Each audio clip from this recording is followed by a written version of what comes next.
ষষ্ঠ উপজেলা পরিষদ নির্বাচন।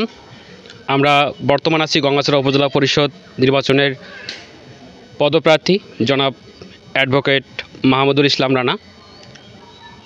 আসন্ন গঙ্গাছড়া উপজেলা পরিষদ নির্বাচনের মোটরসাইকেল মার্কা পদপ্রার্থী এবং চেয়ারম্যান পদে অ্যাডভোকেট মাহমুদুল ইসলাম রানা। ওনার কাছ থেকে জানবো উনি এই গঙ্গাছড়া নিয়ে কী পরিকল্পনা চিন্তা করতেছেন।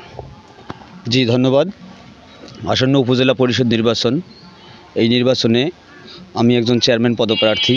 আমার মার্কা মোটরসাইকেল মার্কা। আমি গঙ্গাছড়াকে নিয়ে স্বপ্ন দেখি, আমি গঙ্গাছড়াকে নিয়ে ভাবি। এটার একটা কারণ আছে। আমি এবং আমার পরিবার এই অঞ্চলের রাজনীতির সঙ্গে স্বাধীনতোত্তর সময়কাল থেকে আমার দাদা, আমার বাপ চাচারা এই গঙ্গাছড়া উপজেলার রাজনীতির সঙ্গে ছিল, গঙ্গাছড়া উপজেলার মানুষের সঙ্গে ছিল। তাই আমি মনে করি তার এই ধারাবাহিকতায় আজ আসন্ন উপজেলা পরিষদ নির্বাচন, এই নির্বাচনে আমি চেয়ারম্যান পদে প্রার্থিতা করছি। আমি আমার গঙ্গাছড়া প্রিয় উপজেলাবাসীর প্রতি আমার আহ্বান থাকবে, আমাকে গঙ্গাছড়া উপজেলা পরিষদ একটি স্মার্ট উপজেলা পরিষদে রূপান্তর করার জন্য একটাবার আমাকে সুযোগ দেবেন। আমি আমার উপজেলার মানুষের জন্য নিজেকে নিবেদিত করে দিতে চাই। আমি গঙ্গাছড়াকে একটি স্মার্ট এবং একটি যোগ উপযোগী, সময় উপযোগী একটি অঞ্চল হিসেবে আমি প্রতিষ্ঠা করতে চাই। এই সুযোগটুকু আমি আমার উপজেলার সমস্ত সর্বস্তরের মানুষের কাছে চাই।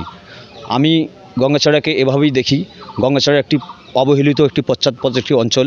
আমরা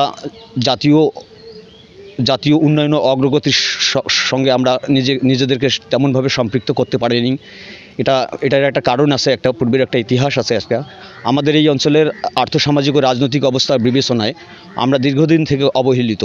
আমাদের এখানে সঠিক নেতৃত্ব গড়ে ওঠেনি, এই কারণে আমরা অবহেলিত ছিলাম।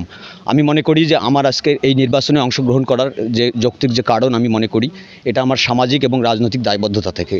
তাই আমি মনে করি আমি যদি এক কথায় বলি এই নির্বাচনটাকে সেটা হচ্ছে এটা একটা প্রগতির সংগ্রাম। আমি মনে করি সমাজের বুদ্ধিদীপ্ত যারা, শিক্ষিত যারা মানুষ আছেন, যারা চিন্তাশীল মানুষ আছেন, তারা আমার এই আন্দোলনটাকে সায় দিবেন। আমি এই আহ্বানটুকু জানাবো। পরিশেষে ধন্যবাদ জানাই। আমি আরেকটু বলবো যে আপনার এই গঙ্গাছড়া উপজেলায় তিস্তা নিয়ে কোনো পরিকল্পনা আছে কিনা? হ্যাঁ, এটা তো একটা জাতীয় বিষয়, এটা সরকারের বিষয়। হ্যাঁ, তাই একটা উপজেলা পরিষদ, স্থানীয় প্রশাসনের যে সহযোগিতা, যে স্থানীয় প্রশাসন যে এই উন্নয়নমূলক কাজে যতটুকু অংশীদারিত্ব আছে, যতটুকু আমি মনে করি সেটা আমি স্মার্টলি করতে পারবো ইনশাল্লাহ।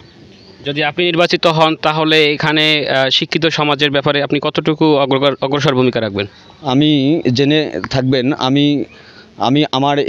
আমার গ্রামের যে একটা প্রাইমারি স্কুল আছে, আমার পূর্ব দমদম সরকারি প্রাথমিক বিদ্যালয়, আমি সেখানকার আমি সভাপতির দায়িত্ব পালন করি। শিক্ষার প্রতি একটা আমার অনুরাগ আছে, এটা আমার অনুরাগ। আমি মনে করি যে আমি যদি উপজেলা চেয়ারম্যান হই, ওই উপজেলা চেয়ারম্যানের যে কর্মপরিধি, এই কর্মপরিধির মধ্যে আমি সর্বোচ্চ অগ্রাধিকার দেবো আমি শিক্ষাকে। আমি চাই যে প্রত্যেকটা মানুষ শিক্ষিত হোক। শিক্ষিত হওয়া এটা মানুষের অধিকার। সর্বোপরি আপনি জনগণের কাছ থেকে কী চাচ্ছেন? আমি জনগণের কাছে সমর্থন চাচ্ছি, তাদের ভোট চাচ্ছি। আমি নির্বাচিত হলে মানুষের ন্যায্য অধিকার প্রতিষ্ঠিত হবে আমার দ্বারা। এই কারণে আমি ভোট চাই জনগণের কাছে। সম্মানিত দর্শক, আপনারা এতক্ষণ দেখছিলেন আমার সাথে গঙ্গাছড়া উপজেলার মনোনীত চেয়ারম্যান পদপ্রার্থী জনাব অ্যাডভোকেট মাহমুদুল ইসলাম রানা। তিনি এতক্ষণ আমাদের সাথে ছিলেন এবং যারা এটা দেখছেন, আমাদের এই নিউজটি দেখছেন, তাদেরকে অসংখ্য ধন্যবাদ জানিয়ে শেষ করছি।